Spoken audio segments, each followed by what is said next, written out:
We bring in the analyst himself, John Dadian, a political analyst we turn to very often here on this show. We thank you for joining us this morning. Good morning. Good morning. I guess we could ask you your general feel about last night, but those comments that were made right there that we just shared with our viewers, your thoughts on those? Well, again, you used an intro, a very good line, and it's a sports term. Romney's just trying to run out the clock. Clearly, he's got the big momentum, and they really, if he keeps going the way he is, he's going to stay in the position as the #1, and that's what he's hoping will carry him through the rest of primaries and through to the convention.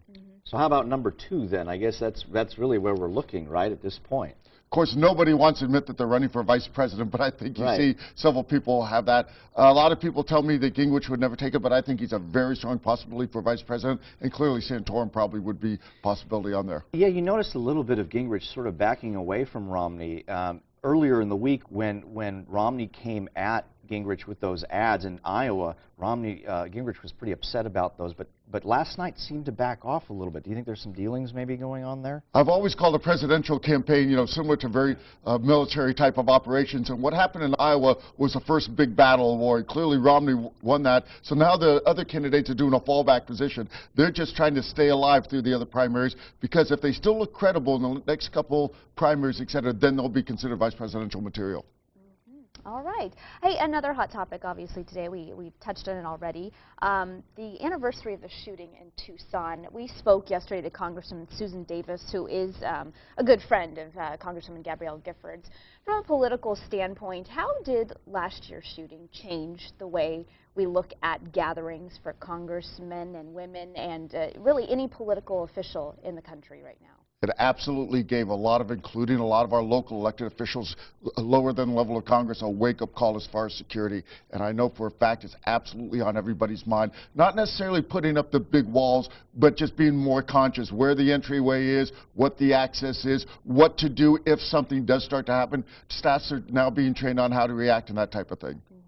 Did it hit you in any major way emotionally? Or you're someone who deals with a lot of political people, did it hit you at all? Oh, absolutely. It hit me. Again, what I do for a living, I deal with political staffs on a daily basis. I mean, constantly dealing with aides to elected official. I'm a former staff member myself. I'm a former chief of staff who I had to hire staff members. So you always think of these things, are they in harm's way?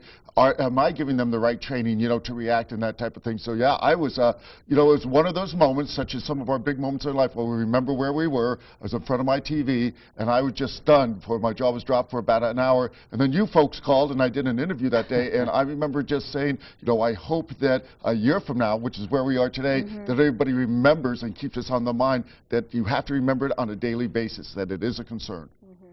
Talk about military cuts. The president's outlined a 10-year plan, $450 billion or so cut the next 10 years, although he says that the Marine Corps really will be the focus, not the Navy.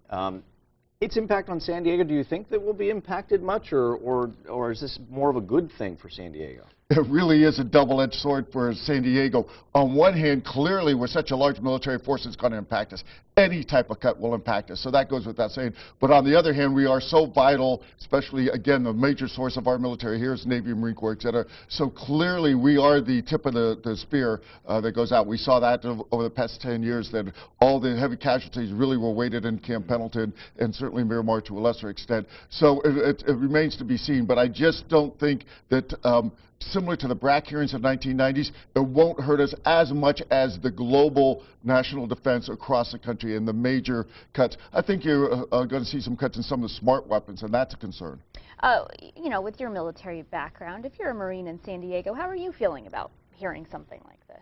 Well, I'll always remember when Donald Rumsfeld was Secretary of Defense and an active duty military person asked him a question at a press conference. He gave a terrible answer. He says, you go to war with the equipment you have. So the average enlisted, especially junior enlisted Marine that's on the field, his big concern is to make sure that he has the equipment that it could take for him not only to accomplish his mission, but take care of his buddies. So that's a common theme that I hear from the average Marine that's going out there, is that they're concerned that's going to trickle down, that they're not going to have the equipment they need.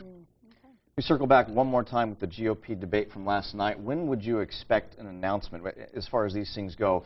Say Romney wins New Hampshire, say he wins South Carolina and moves on. When do you think that we will hear that he is going to be the nominee? Well, Again, the convention is not until August. Right. So Are they going to wait till then? Officially won't be done. Well, that's why we have this primary system. It basically, for lack of a better term, whittles away. South Carolina is actually a pretty big one with the amount of delegates that are there. Right. And keep in mind, about a week, maybe I think 10 days after is Florida, and that's another big one. So clearly, I would say South Carolina will be major determination, but Florida will kind of cement it. All right, John Dadian, thank you so much. Lots of hot topics this past week, and Thanks, John. more to come, definitely. We'll see This you is the soon. season. It is. All Thanks, right, John. John, thank you so much.